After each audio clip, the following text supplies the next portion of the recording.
Então nós vamos falar um pouquinho agora sobre uma sofisticação, talvez seja o último degrau aí para a gente entender como é que funcionam os dipolos, que são os dipolos com tamanhos finitos. Agora não são apenas os dipolos infinitesimais, não são apenas os dipolos curtos, né, com aquelas restrições de tamanho que nós tivemos antes, mas agora a gente está falando de um dipolo que tem, né, um comprimento L arbitrário. Então, esses dipolos com tamanhos finitos, como você pode perceber aqui, eles têm a restrição de que aqui nas pontas eu tenho zero, certo? Eu tenho uma corrente zero, sempre lembrando que nas pontas a corrente é nula, né? Como se trata-se de um circuito aberto, e a tensão é máxima.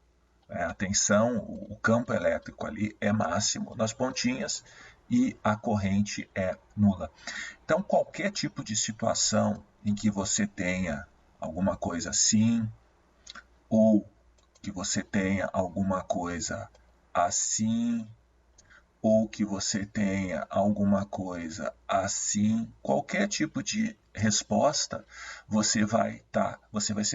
ser possível de você computar usando essa teoria, esse método mais sofisticado que nós vamos ver agora.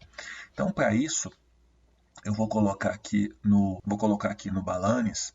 Basicamente ele usa essa expressão aqui, ó. Então as correntes agora elas estão sendo escritas num formato de seno, né? Num formato de seno, que se você for analisar aqui é mais ou menos aqui o que a gente tem aqui, né? Sempre tem esse formato de senoide, ó. É uma função harmônica, ou assim, ou assim, ou assim. Então, sempre eu vou ter alguma coisa no formato de senoide que está mais próximo na realidade do que a gente conhece, das respostas das antenas. Então, essa distribuição de corrente, basicamente você coloca nas expressões de A e você obtém, isso aqui é muito importante, né? E você obtém uma resposta de Eθ. Percebe que aqui, em função da complexidade das equações, você só está trabalhando com far field. Então não tem mais como a gente, com uma resposta arbitrária de corrente, obter as respostas de near field, fica muito complicado. Mas o que é importante aqui é que você calcula em far field, que é essa expressão, e tem esse negócio aqui, ó. O campo total passa a ser o quê? A resposta o chamado fator do elemento, o element factor. Então, esse element factor aqui, vou apagar isso aqui. Esse element factor, ele é na verdade o quê? Ele é o nosso dipolo infinitesimal. Então, eu vou tentar explicar aqui a física desse negócio aqui. Esse é o nosso dipolo infinitesimal. E esse space factor, por sua vez,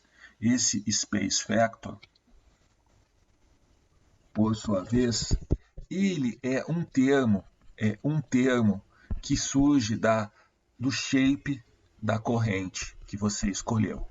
Então, conforme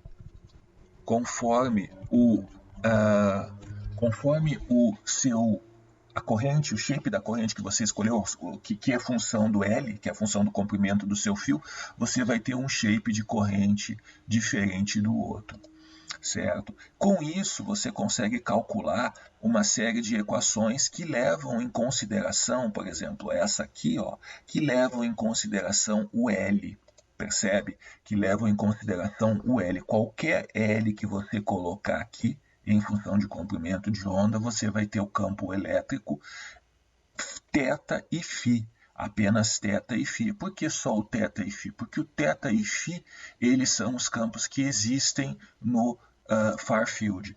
Lembrando, né? Lembrando que no caso do far field, eu tenho aqui a minha antena, esse aqui é o eixo Z, esse aqui é o eixo Z de zebra, e eu tenho uma corrente assim, eu só tenho uma corrente assim. Se eu tenho uma corrente assim, eu tenho um campo magnético H que apenas tem a componente θ. Desculpa, aqui eu só tenho a componente φ. Esse é o único campo magnético que eu tenho. Que está consistente, né? Ele está consistente com o nosso coisinha aqui. E o θ é o único componente de campo elétrico que eu tenho no campo distante. Lembrando essa expressão aqui, J é igual a sigma E, né? J é igual a sigma E. O que essa expressão está nos dizendo? Ela está nos dizendo o seguinte, que isso aqui é um escalar, né? Isso aqui é um escalar, então esses dois caras aqui são colineares. Tudo bem? Então, isso significa que se o nosso J só funciona em Z, o nosso E só funciona em Z também. Só que o Z, se você for fazer a conversão de retangular de cartesiano para esférico, você vai ver que o nosso Z só tem componente θ. Então, resumo, nós temos no campo distante o E de θ e o H de φ. Percebe que no campo distante nós temos uma impedância do meio que é V sobre I, ou seja, você pode escrever no campo distante o nosso Z como sendo E por H. O nosso E de θ e o nosso H de φ. Essa expressão aqui, que é a impedância do ar, E de θ, H de φ, só vale para o far field. Então, isso aqui vai dar o nosso valor que nós conhecemos, de 477 ohms, só válido no far field, certo? E você percebe outra coisa interessante aqui, que essas componentes E e H, elas são ortogonais, ou seja, isso é uma característica de uma onda plana, né, uma onda eletromagnética plana, ou seja, o nosso modo TEM, que é como se propaga a onda no espaço livre. Então, voltando aqui, você consegue calcular o E e o H. Com isso, seguindo aqui, você percebe que tem uma série de... O equacionamento segue aqui como anteriormente. Você consegue ter diferentes tipos de distribuição de far field, de ganho ou de atividade, conforme o comprimento do seu L. Valores arbitrários de L produzem, né, coisas desse tipo. O que eu quero que vocês percebam aqui? Devido ao fato dessa expressão aqui, isso aqui é muito importante, ó, essa expressão aqui, vou voltar aqui, ó, vocês percebem que eu tenho um element factor nesse negócio. Esse element factor aqui, é o dipolo infinitesimal, que vocês lembram, ele tinha o formato de uma rosquinha, de uma toroide. Agora, esse space factor aqui, ele tem a ver com a forma da corrente, certo? Ele tem a ver com a forma da corrente. Então, se a sua corrente, voltando aqui, se por algum motivo você tem você disse que o seu fio é comprido, desenhar aqui, o seu dipolo é comprido, vou desenhar ele maior aqui, ó. O seu dipolo é um negócio assim. Se o seu dipolo ele é comprido e você eventualmente tem um negócio assim, ó, vê se você concorda comigo.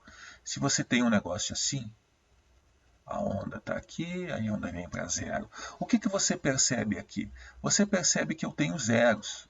Eu tenho um zero aqui e eu tenho um zero aqui. Esses aqui são nulos na minha corrente. São nulos. Agora, se você tem esses nulos nessa corrente, voltando para essa equação aqui, ó, você percebe que esse space factor vai ter nulos também, ou seja, você também vai ter nulos no seu far field. Então, quando você aumenta o comprimento da sua antena, ou seja, quando você começa a colocar nulos, os nulos começam a aparecer aqui, ó.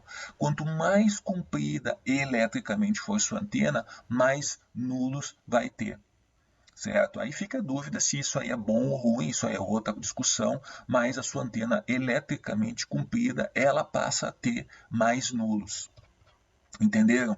Então você vê aqui, ó, aqui está uma curva mais bonitinha. Você vê que conforme você aumenta, por exemplo, a linha cheia, você tem uma senoide e duas senoides aqui.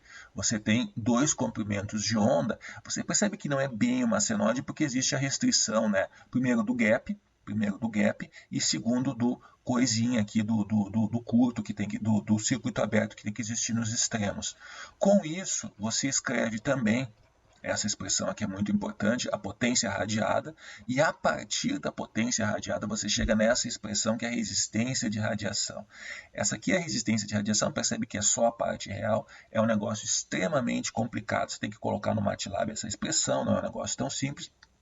E com isso você tem, olha aqui, essa curva. Vou dar um zoom aqui para ficar maior. Você tem essa curva. Vamos pegar a resistência de radiação aqui, ó. Essa coisinha aqui. A nossa resistência de radiação, ela tem esse shape aqui, ó. Você percebe que o ideal é ser 50, ela é mais ou menos 50 aqui próximo de meio comprimento de onda. Depois ela fica muito alta. Né? Depois ela fica muito alta. E outra coisa interessante que é a diretividade, que é esse coisinha aqui, essa linha mais cheia, essa diretividade você pode ter a percepção de que a diretividade aumenta quando você tem comprimentos de onda quando você tem a antena muito comprida em termos de comprimento de onda, mas isso é falso, porque é o seguinte, quando você tem um comprimento de onda, uma antena muito comprida, isso realmente vai te dar, voltando aqui, ó, um lóbulo mais estreito, mas também vão aparecer esses lóbulos secundários. Então, na prática, geralmente você não usa a antena nessas condições aqui, porque começam a aparecer lóbulos secundários, certo? E a outra coisinha que nós temos para falar, tem aqui a fórmula da diretividade, etc, etc.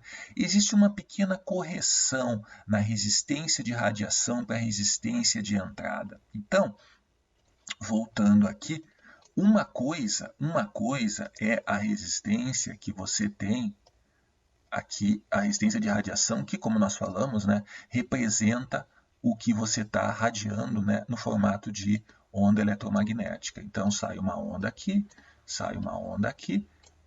esse negócio é modelado pela sua chamada resistência de radiação.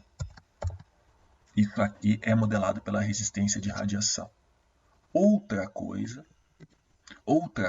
é o que você sente quando você olha aqui para dentro através do seu gerador ou através do seu receiver, né? Sua antena pode estar funcionando como receptor, como gerador, o comportamento é absolutamente o mesmo, como nós já falamos. Gerador ou receiver é a mesma, RX ou TX é a mesma coisa. Nesse caso, você fala do seu R em que realmente você sente, né, que você sente, que o gerador sente. Então, isso é diferente disso. Por que você tem essa correçãozinha? Porque aqui, ó, você não está exatamente pegando no ponto de máximo, certo? Você não está pegando exatamente no ponto de máximo o seu conector. Você não está pegando no ponto de máximo. Devido a isso, você tem que calcular essa correçãozinha aqui. Aí você vai perguntar, por que antes nós não usamos esse tipo de correção? Certo? Por que antes nós não usamos? Porque antes nós usamos a nossa... primeiro a gente fez isso, o dipolo infinitesimal, ou seja, aqui era o ponto de máximo. Depois nós fizemos... Vou apagar aqui. Depois nós fizemos isso. Continua sendo o ponto de máximo aqui no gerador. E depois nós fizemos, né? E a gente falou muito sobre isso também. Aqui continua sendo o ponto de máximo. O que acontece é que como você tem o gap aqui, você tem um negocinho mais ou menos assim na sua entrada. Você distorce um pouco a corrente devido ao seu conector. E essa correção leva em consideração a diferença desse ponto para esse ponto aqui. Certo? Essa que é o motivo. Você aplica essa expressão, onde L é o comprimento de é o comprimento elétrico da sua antena, e você tem a resistência que efetivamente o seu gerador ou receiver sentem. Certo, pessoal?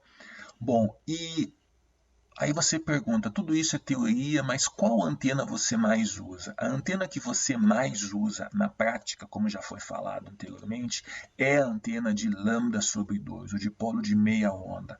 Por quê? Porque o dipolo de meia onda ele está numa situação na qual não existem lóbulos secundários, e principalmente o dipolo de meia onda, se você for fazer a conta da impedância de entrada, é 73 ohms. Isso aqui é muito importante. Então, 73 ohms é o ponto no qual você está mais próximo de 50 ohms. Lembrando que 75 ohms é a impedância de referência de vídeo e de sinais de vídeo, de televisão, de TV a cabo, etc. Usa 75. Se você quiser usar um sinal de vídeo, vamos limpar aqui, você simplesmente corta 2 fios aqui, praticamente você tem aqui 75 ohms. Você tem um pequeno fator aí de uma pequena parte imaginária, J42, né? Mas isso aqui você tem como tirar e varia muito de acordo com o tamanho do fio, mas você está praticamente casado, você pode ligar diretamente isso aqui no seu receiver e você vai ter um bom desempenho.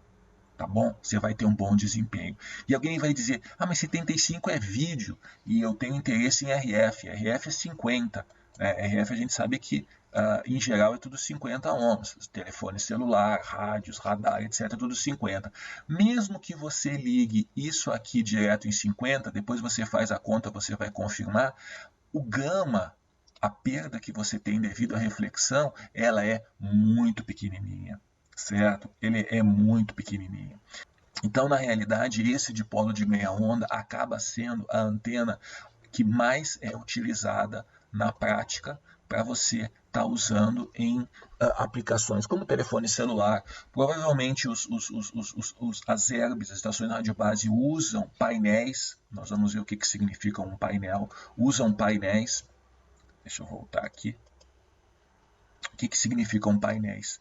Usam vários dipolos de meia onda cortados lá em 900 MHz, próximos um do outro, né? E todos eles são dipolos de meia onda, certo? Então esses caras aqui, eles estão empilhados, como eu mostrei na foto no outro vídeo. Existe um quadradinho aqui, né? Você não vê os dipolos porque existe um quadrado de plástico para proteger de pássaros, do próprio das intempéries, da chuva, do vento, mas dentro aqui eu tenho um painel de dipolos de meia onda. Geralmente as antenas de celular, as antenas de estação rádio base são alguma coisa desse tipo.